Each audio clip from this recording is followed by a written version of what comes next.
শেখ হাসিনার সঙ্গে ফোনালাপ করা গোবিন্দগঞ্জের সেই যুবলীগ নেতা গ্রেপ্তার। এখানে খবরে বলা হচ্ছে বিএনপি কার্যালয় ভাঙচুরের অভিযোগে গাইবান্ধার গোবিন্দগঞ্জ উপজেলা যুবলীগের দপ্তর সম্পাদক জাহাঙ্গীর আলমকে গ্রেপ্তার করেছে পুলিশ। গোপন সংবাদের ভিত্তিতে গত শুক্রবার রাতে নওগাঁ জেলা থেকে তাকে গ্রেপ্তার করা হয়। তার সঙ্গে সম্প্রতি সাবেক প্রধানমন্ত্রী শেখ হাসিনার ফোনালাপ সামাজিক যোগাযোগ মাধ্যমে ভাইরাল হয়েছে। গোবিন্দগঞ্জ থানা সূত্র বলছে, গ্রেপ্তার যুবলীগ নেতা জাহাঙ্গীর আলম সহ তার সহযোগীরা গত ৩রা আগস্ট গোবিন্দগঞ্জ থানা বিএনপি কার্যালয়ে হামলা চালিয়ে ভাঙচুর করেন। ওই দিন থেকে তিনি ও তার অনুসারীরা আত্মগোপনে ছিলেন। সম্প্রতি তিনি গোপনে সাবেক প্রধানমন্ত্রী শেখ হাসিনার সঙ্গে টেলিফোনে কথা বলেন। সেই ফোনালাপ সামাজিক যোগাযোগ মাধ্যমে ভাইরাল হয়।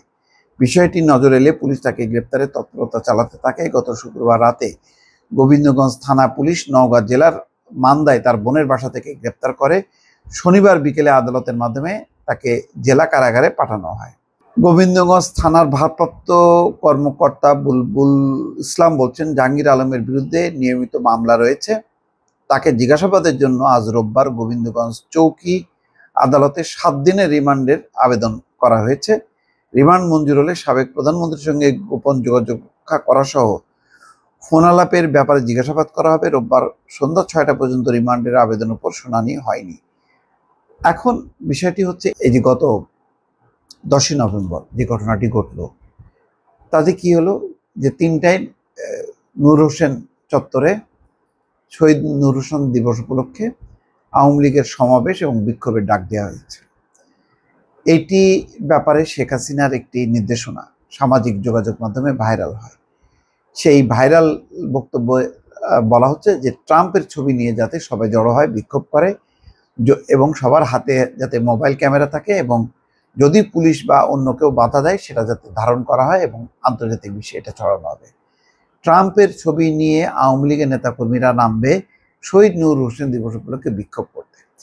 এটা এক ধরনের খুবই হাস্যকর, অযৌক্তিক এবং তার প্রতিক্রিয়া দেখা গেছে যে নূর হোসেনের পাল্টা ছাত্র সমাবেশ হয়েছে, বিভিন্ন রাজনৈতিক দল সেখানে গেছে। আওয়ামী লীগ অফিসের সামনে এবং নূর হোসেন চত্বর, গুলিস্তান, এইসব আশেপাশে এলাকায় সেদিন বেশ থমথমে অবস্থা, সারা ঢাকা শহরেই ছিল। তারপরে প্রায় 55 জনকে গ্রেপ্তার করা হয়েছে। কেউ কেউ আওয়ামী লীগ জয় বাংলা বলে চিৎকার করেছে, তারা মারধরের শিকার হয়েছে। তো সোহেল তাজ একটা বক্তব্য দিয়েছে এই ব্যাপারে যে মানে বিদেশে বসে টাকা পাচার করে দেশ ধ্বংস করে কেউ কেউ নিরীহ নেতা কর্মীদেরকে ঝুঁকির মধ্যে ফেলে দিচ্ছে।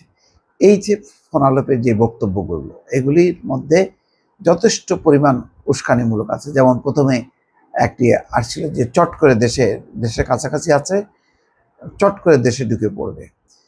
তো তার মানেটা কি? এবং সবাইকে সংগঠিত হতে বলতেছে, সবাইকে প্রতিবাদ করে মাঠে নামতে বলা হচ্ছে। এখন কি সেই বাস্তবতা আছে? এখন আওয়ামী লীগের ব্যাপারে মানে মানুষের সেন্টিমেন্ট কি বা সরকারের দৃষ্টিভঙ্গি কি? তারা হচ্ছে গণহত্যার সহযোগী শুধু না, গণহত্যার প্রত্যক্ষ মদতদানকারী। এবং শেখ হাসিনার বিরুদ্ধে 2 শতাধিক মানে হত্যা মামলা আছে এই হত্যার ব্যাপারে, এবং তাকে বিচারের সম্মুখীন করা হবে। আরও অনেক নেতা আছেন, মন্ত্রী আছেন, তারাও হচ্ছে অভিযুক্ত। এই অবস্থার পাশ কাটিয়ে এই অবস্থায় কোনো রকম বক্তব্য না দিয়ে, দুঃখ প্রকাশ না করে, ক্ষমা না আছে, পাল্টা আরও রাজনৈতিক বিক্ষোভ দেখানো, এটা এক ধরনের উস্কানিমূলক। এবং সেই ঘটনা কিন্তু ঘটেছে।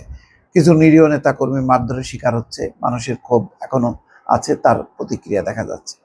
তো এই অবস্থায় যে সমস্ত নেতারা বাহাদুরি ঘটানোর জন্য এই শেখ হাসিনার সঙ্গে বক্তব্যের মানে অডিওগুলি তারা যে ভাইরাল করে ছেড়ে দিচ্ছে, এর ফলে একটা তৈরি হচ্ছে, একটা উস্কানিমূলক একটা পরিবেশ তৈরি হচ্ছে, অস্থিরতা তৈরি হচ্ছে।